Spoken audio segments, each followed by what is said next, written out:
Hello friends, welcome back to Pradee's cookbook.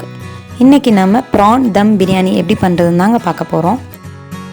அதுக்கு முன்னாடி நீங்க நம்ம சேனலுக்கு சப்ஸ்கிரைப் பண்ணலைனா வேகமா சப்ஸ்கிரைப் பண்ணிட்டு கூடவே பக்கத்துல இருக்க அந்த பெல் ஐகானையும் பிரஸ் பண்ணிடுங்க. ஒரு சூப்பர்பான prawn dum biryani எப்படி பண்றதுன்னு பார்க்கலாம். வாங்க. நான் இன்னைக்கு 1/2 கிலோ அளவு prawn எடுத்துர்க்கேன். அதுக்கான மெஷர்மென்ட்ஸ் தான் இன்னைக்கு இந்த வீடியோல போட்டுருக்கேன். 1/2 கிலோ அளவுள்ள prawn நல்லா கழுவி எடுத்துக்கலாம். இப்போ மேரினேஷனுக்காக 1 டீஸ்பூன் அளவுக்கு மஞ்சள் தூள், இந்த ப்ரானுக்கு தேவையான அளவு உப்பு சேர்த்துக்கலாம். 2 டீஸ்பூன் அளவுக்கு மிளகாய் தூள் சேர்த்துக்கலாம். இஞ்சி பூண்டு விழுது 1 டேபிள் ஸ்பூன் சேர்த்துக்கலாம். இது எல்லாத்தையும் நல்லா மிக்ஸ் பண்ணி ஒரு அரை மணி நேரம் ஊற வைக்கலாம். அதாவது நம்ம எண்ணெய் விட்டு நம்ம வதக்கறதுக்கு அப்புறம் அந்த அரிசி பாயில் பண்ணுறதுக்கு முன்னாடி இதை நம்ம ரெடி பண்ணி வச்சுட்டு செஞ்சோன்னா இது மேரினேஷனுக்கும் நம்ம அந்த காரியங்கள் செய்து முடிக்கும் போது கரெக்டாக மேட்ச் ஆகிடும். ஸோ இதை ஊற வச்சுட்டு நீங்கள் அடுத்த ப்ராசஸ் ஸ்டார்ட் பண்ணிடலாம். இப்போ நான் அதை ஊற வச்ச உடனே 1/2 கிலோ அளவுள்ள அரிசி எடுத்து நல்லா கழுவிட்டு நல்லா தண்ணி போட்டு ஊற வச்சு ஒரு பக்கமாக வச்சிடுறேன். அரிசியை நம்ம நல்லா பாயில் பண்ணி எடுத்த பிறகு தான் நம்ம தம் போட முடியும். ஸோ நம்ம பாயில் பண்ணுறதுக்கு தேவையான அளவு தண்ணி ஊற்றிட்டு நான் அடுப்பில் வந்து சூடு பண்ண ஆரம்பிக்கிறேன். இந்த தண்ணி கொதிக்கும் போது நமக்கு கொத்தமல்லி, புதினா, டேல், லவங்கம், ஏலக்காய், ஸ்டார் அனீஸ் இதெல்லாமே போட்டு நான் கொதிக்க விடுறேன். இது ஒரு 5 நிமிஷம் இந்த பக்கம் கொதிக்கட்டும்.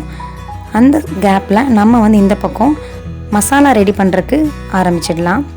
ஒரு நல்ல பிரியாணி செய்கிறதுக்கு தேவையான ஒரு பாத்திரம் எடுத்த பிறகு 200 ml அளவுக்கு எண்ணெய் விட்டு லவங்கம், ஏலக்காய், சாஹி ஜீரா, ஸ்டார் அனீஸ், ஜாதிபத்திரி எல்லாமே போட்டு நான் வந்து இதை நல்லா வதக்கிக்கிறேன். அது பொரிஞ்ச உடனே 250 கிராம் அளவுக்கு பொடியாக நறுக்கின வெங்காயத்தை வதக்கி விடுறேன்.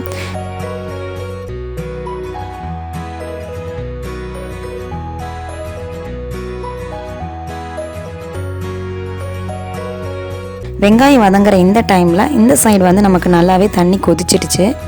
இப்போ அந்த தண்ணியில் இப்போ நம்ம கழுவி ஊற வச்சுருக்க அந்த பாஸ்மதி ரைஸை நல்லா தண்ணியை வடிச்சிட்டு இதில் ஆட் பண்ணிடலாம். இப்போ பாஸ்மதி ரைஸ் வேகிறதுக்கு நமக்கு ஒரு 7லேருந்து 8 நிமிஷம் ஆகும். இது நம்ம நல்லா வேகட்டும். இடையில கொஞ்சம் நம்ம கலக்கியும் விடணும். இப்போ இந்த பக்கம் வந்து நான் வந்து அரிசி வேக விட்டுருக்கேன். இந்த பக்கம் நம்மளுடைய வெங்காயம் வந்து நல்லா வதங்கிட்டு இருக்குது. வெங்காயம் வதங்குறதுக்காக நான் சும்மா மூடி போட்டு வச்சுருக்கேன். ஆனால் நம்ம அடிக்கடி செக் பண்ணணும், இல்லைன்னா வெங்காயம் வந்து கருகிடும். இப்போ நம்ம வெங்காயம் நல்லாவே வதங்கிடுச்சு.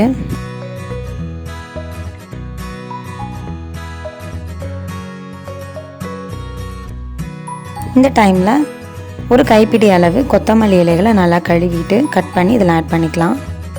கொத்தமல்லி போட்டு ஒரு 2 நிமிஷம் கழித்து புதினாவும் அதே மாதிரி ஒரு கைப்பிடி அளவு எடுத்து நம்ம அதில் போட்டு வதக்கிக்கலாம். இது ரெண்டுமே ஒரு 2 நிமிஷம் வதங்கியிருக்கு.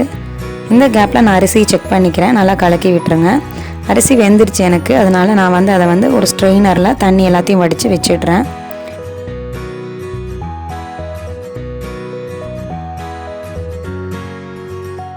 இப்போ நமக்கு ஒரு 2 மினிட்ஸ்லேயே நமக்கு கொத்தமல்லி, புதினா, வெங்காயம் எல்லாம் நல்லாவே வதங்கியிருக்கு. இப்போ நான் வந்து 1 டேபிள் ஸ்பூன் அளவுக்கு ரெட் சில்லி பவுடர் போட்டு நல்லா அந்த ஆயிலில் ஃப்ரை பண்ணுறேன். அப்போ தான் என்னோடய பிரியாணி வந்து நல்லா கலர்ஃபுல்லாக கிடைக்கும். அதுக்காக தான் இந்த மாதிரி பண்ணுறது.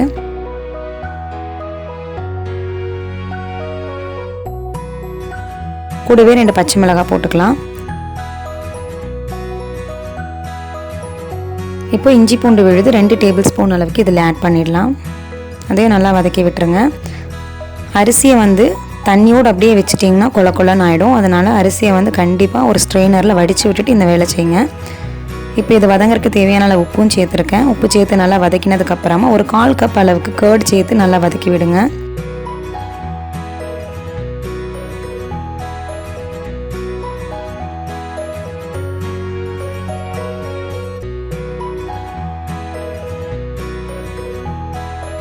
இப்போ நம்மளோட கிரேவி நல்லாவே ரெடி ஆகிடுச்சு. இந்த டைமில் இப்போ நான் வந்து ஒரு 1/2 கப் அளவுக்கு தக்காளி இதில் ஆட் பண்ணிடுறேன். தக்காளி வந்து நான் வந்து ஒரு 2 பெரிய தக்காளியை இதில் ஆட் பண்ணியிருக்கேன், குட்டி குட்டியாக நறுக்கி.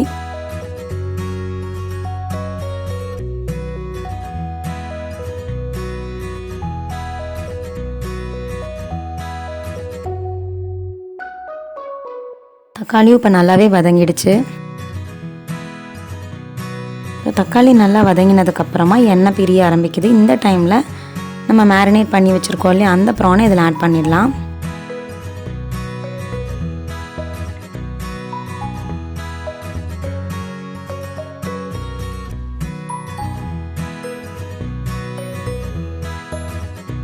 ப்ரான் ஆட் பண்ணி ஒரு 5 மினிட்ஸ்லேயே நல்லா தண்ணி விட்டு வெந்துடுச்சு.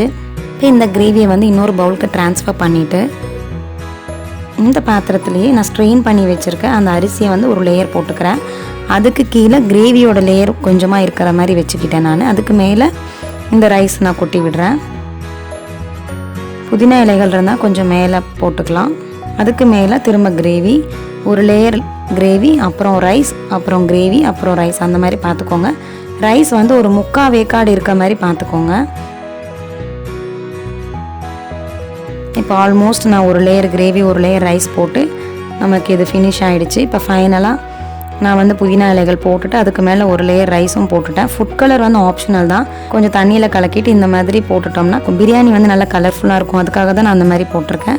இப்போ நம்ம வந்து தம் போட வேண்டிய நேரம் ஆகிடுச்சு. தம் எப்படி போடணும்னா மூடி போட்டதுக்கப்புறமா மேலே ஒரு வெயிட் வச்சுருங்க. அடியில் வந்து நான் பாத்திரத்தை வந்து ஒரு தோசைக்கல் மேலே வச்சுருக்கேன். ஸ்டவ் வந்து லோ ஃப்ளேமில் ஒரு 10 மினிட்ஸ்க்கு எரியட்டும். 10 மினிட்ஸ் கழித்து உங்கள் ஸ்டவ் ஆஃப் பண்ணிவிடுங்க. அதுக்கப்புறம் ஒரு 10 மினிட்ஸ், மொத்தமாக 20 மினிட்ஸ் இருக்கணும். 10 மினிட்ஸ் ஆனில் ஸ்டவ் இருக்கணும் லோ ஃப்ளேமில். அதுக்கப்புறம் 10 மினிட்ஸ் வந்து ஆஃபில் இருக்கணும். அதுக்கப்புறமா நீங்கள் ஓப்பன் பண்ணி பார்த்தா உங்களுடைய பிரியாணி ரெடியாக இருக்கும். தம் வந்து உடனே உடைக்கணும்னு அவசியம் இல்லை. 10 மினிட்ஸில் நீங்கள் சாப்பிடும்போது தம் உடச்சிக்கிட்டால் போதும். மினிமம் டைம் 10 மினிட்ஸ் கொடுத்தீங்கன்னா நல்லாயிருக்கும். இப்போ நம்ம பிரியாணி ரெடி ஆகிடுச்சு. நான் உங்களுக்கு கலர் எப்படி வந்திருக்குன்னு காட்டுறதுக்காக தான் இந்த மாதிரி ஓப்பன் பண்ணி காட்டுறேன். அப்படி இல்லைனா நீங்கள் பிளேட்டில் டைரெக்டாக சர்வ் பண்ணிங்கன்னா ஒரு பக்கம் ஒயிட், ஒரு பக்கம் ஆரஞ்சு கலர், இன்னொரு பக்கம் அந்த கிரேவி கலர், அந்த மாதிரி உங்களுக்கு தெரியும்.